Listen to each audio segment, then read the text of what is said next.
Director Rajamouli గారికి ఉన్న fame ఇంత అంతా కాదు. కానీ నిన్న ఒక ఈవెంట్‌లో ఆయన మాట్లాడిన మాటలు వివాదాస్పదంగా మారాయని చెప్పొచ్చు. నాకు దేవుడి మీద నమ్మకం లేదు అంటూ కూడా ఏదైతే వ్యాఖ్యలు చేశారో అవి కొంతవరకు కొంతమందికి కోపానికి గురి చేస్తున్నప్పటికీ అసలు ఎందుకు అన్నారనే అర్థం కూడా ఒక వైపు నుంచి ఉందని చెప్పొచ్చు. అసలు ఎందుకు ఆ మాట అన్నారు? ఏంటి అనే విషయాలకు సంబంధించి ఇప్పుడు మనతో పాటు మాట్లాడడానికి లలిత్ కుమార్ అన్న మనతో పాటు ఉన్నారు. అన్నతో మాట్లాడదాం. నమస్తే అన్న. మనం చూడొచ్చు ఒక ఈవెంట్‌లో రాజమౌళి గారు మాట్లాడిన మాటలు ఆయన మూవీస్‌కి గానీ, ఆయనకు గానీ ఎంతమంది ఫ్యాన్స్ ఉన్నారనేది మనందరికీ కూడా తెలిసింది. అలాంటి ఫేమస్ పర్సన్ అన్న వ్యాఖ్యలు కొంచెం వివాదాస్పదంగా మారాయని చెప్పొచ్చు. దాని గురించి మీరేం చెప్తారు? ముందుగా బిగ్ టీవీ ప్రేక్షకులందరికీ నమస్కారం అండి. సో ఇక్కడ ఒక విషయం చూడాలమ్మా, అంటే దీన్ని కంప్లీట్గా వన్ సైడెడ్గా చూడటానికి కూడా లేదు. బట్ రాజమౌళి గారి విషయంలో చూసుకుంటే ఇది రాజమౌళి గారు మాత్రమే కాదు, మొత్తం సెలబ్రిటీ ప్రపంచాన్ని అందరికీ కూడా ఒక మాట చెప్పాలి. దయచేసి మీరు 10 మందిని ప్రభావితం చేసే పొజిషన్లో ఉన్నప్పుడు మీరు మాట్లాడే ప్రతి మాట కూడా ఆచితూచి మాట్లాడితే బాగుంటుంది. ఒక బాధ కలిగినప్పుడు లేదా ఒక సంతోషం కలిగినప్పుడు ఆ ఎమోషన్ని అక్కడికక్కడ బాహాటంగా అలా ప్రదర్శించాల్సిన అవసరం లేదు. నిన్న ఆ ఈవెంట్లో ఏదైతే గ్లిచ్ ఉందో, అంటే ఆ టెలికాస్ట్ చేద్దాం అనుకున్న ఆ ట్రైలరో టీజరో సంథింగ్ అది ప్లే అవ్వలేదు అని చెప్పేసి అంటున్నారు.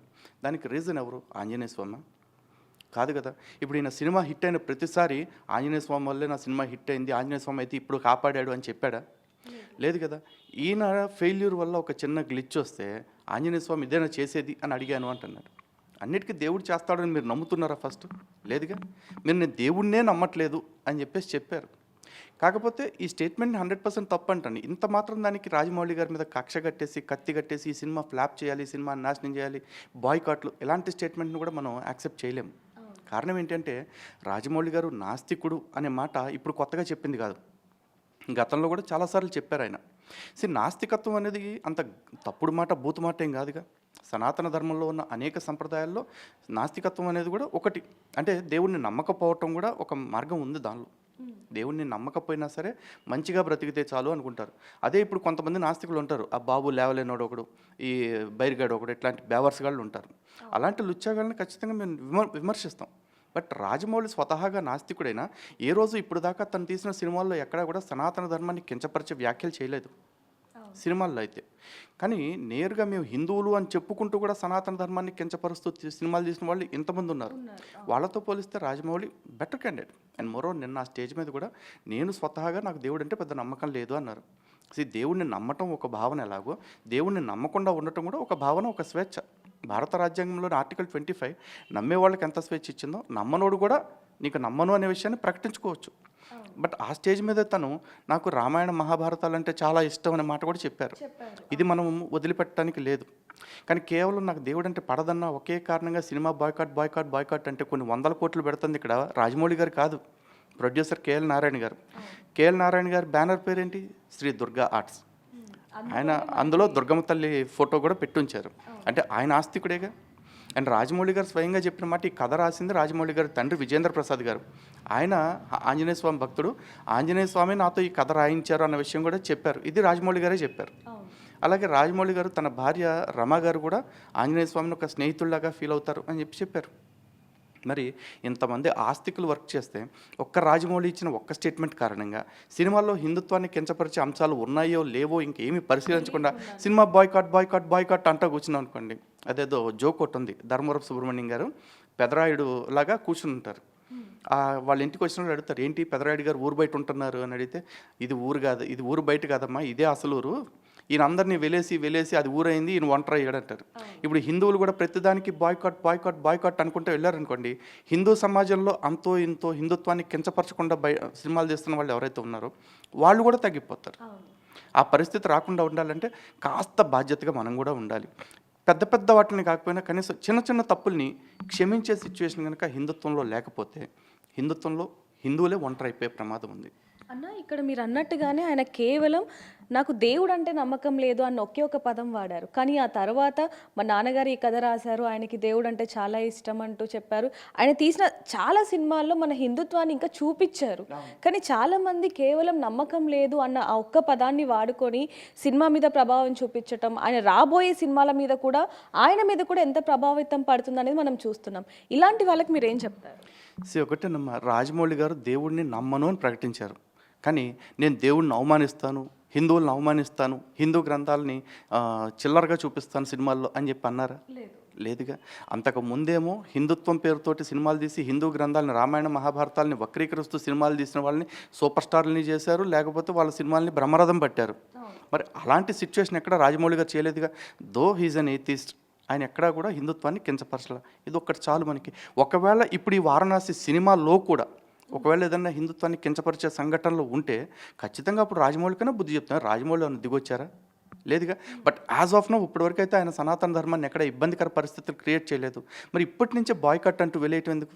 పోనీ బాయ్కట్ అన్నిసార్లు మనం ఏమన్నా సాధించామా? రీసెంట్గా బేషరం రంగ్ అని చెప్పేసి పఠాన్ సినిమాలో పోరంబుక్ ఖాన్ గారు ఒక పాటే పెట్టి తీశాడు. దాన్ని బాయ్కట్ అన్నాం. అని వాడికి డబ్బులు బాగానే వచ్చింది, సినిమా బాగానే వచ్చింది. మరి అలాంటప్పుడు సాటి హిందువైన రాజమౌళి మీద, అంటే రాజమౌళి తన పేరేంటి? శ్రీశైల శివరాజమౌళి. తనకు నమ్మకం లేకుండా నా పేరు పెట్టుకున్నాడా, ఉంచుకున్నాడా? ఒకవేళ నమ్మకం లేదు అని స్టేజ్ మీద చెప్పినంత మాత్రాన అందరి జీవితంలో కూడా అలాగే ఉంటారని కాదుగా. కొంతమంది కొన్ని డిప్లొమసీతో చెప్తూ ఉంటారు. ఎందుకంటే end of the day cinema is a business అమ్మ. ఆ సినిమా అనేది ఒక వ్యాపారం కోసం చేస్తున్నారు. ఈయన ఇప్పుడు చాలామంది అంటున్నారు రాజమౌళికి సినిమా అంటే దేవుడి మీద నమ్మకం లేకపోయినా దేవుడి సినిమాలు తీస్తున్నాడు, అంటే గుడిలో దేవుడి మీద నమ్మకం లేకపోయినా గుడి ముందు ఎట్లా అన్ని మతస్థులు అడుక్కుంటారో ఇది కూడా అలాంటిదే అని చెప్పేసి అంటున్నారు. సో ఇలాంటి పోలిక అన్ని సందర్భాల్లో పెట్టి మాట్లాడాల్సిన అవసరం లేదు. ఎందుకంటే మిగతా వాళ్ళు దేవుడి దగ్గర అడుక్కుంటూ ఆ దేవుడు సొమ్ము తీసుకెళ్ళి అన్ని మత కేంద్రాల్లో ఇస్తూ మన దేవుళ్ళని అవమానిస్తున్నారు. రాజమౌళి ఏమన్నప్పుడు అట్లా చేశారా? లేదుగా. పోనీ సినిమా రాజమౌళి ఒక్కడికే వ్యాపారమా? ఇంతకుముందు రామాయణ మహాభారతాల మీద సినిమాలు తీసిన వాళ్ళందరూ మాకు డబ్బులు వద్దు, కేవలం సినిమా తీసాం, మీకు పురాణాలని చెప్పడానికి సినిమాలు తీసాం, మీరు అందరూ సినిమాని ఫ్రీగా చూడండి అని చెప్పారా? లేదుగా. అందరూ వ్యాపారం కోసమే చేశారుగా. బట్ ఆ వ్యాపారంలోనే ఎంత విలువ పాటించాడు అంటే ఈ దేశపు మెజారిటీ ప్రజల విశ్వాసాలని ఎంత గాయపరుస్తూ తీశాడు, ఎంత గాయపరచకుండా తీశాడు, ఈ రెండు ఫ్యాక్టర్స్ మనం గమనించాలి. అలా గమనిస్తే రాజమౌళి అంత పెద్ద ద్రోహం చేసిన వ్యక్తిలాగా నాకైతే అనిపించలేదు.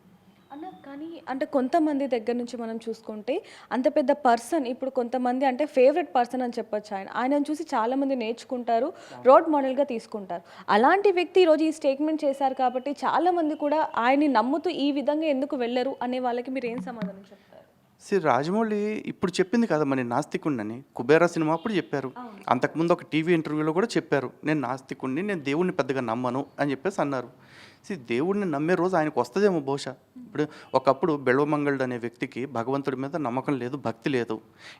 ఎంతసేపు ఆ వేసల చుట్టూనే తిరిగాడు చింతామణి నాటకంలో చూస్తే. కానీ ఆ బెల్వమంగళుడే కొన్నాళ్ళ తర్వాత లీలాసుకుడిగా మారి అద్భుతమైన కృష్ణకర్ణామృతం రాయలేదా? ఒక వ్యక్తి మార్పుకి ఎంతసేపు కావాలి? ఒక నిమిషం చాలు కదా. మేబీ ఆ నిమిషం రాజమౌళికి కూడా వస్తుందేమో, అది ఈరోజు రావచ్చు, ఎప్పటికైనా రావచ్చు. కానీ ఆ లోపు ధర్మాన్ని దైవాన్ని ఎక్కడైనా తప్పుడుగా చూపిస్తూ కించపరిస్తే మనందరం మన బాధను వ్యక్తం చేయొచ్చు, మన కోపాన్ని వ్యక్తం చేయొచ్చు.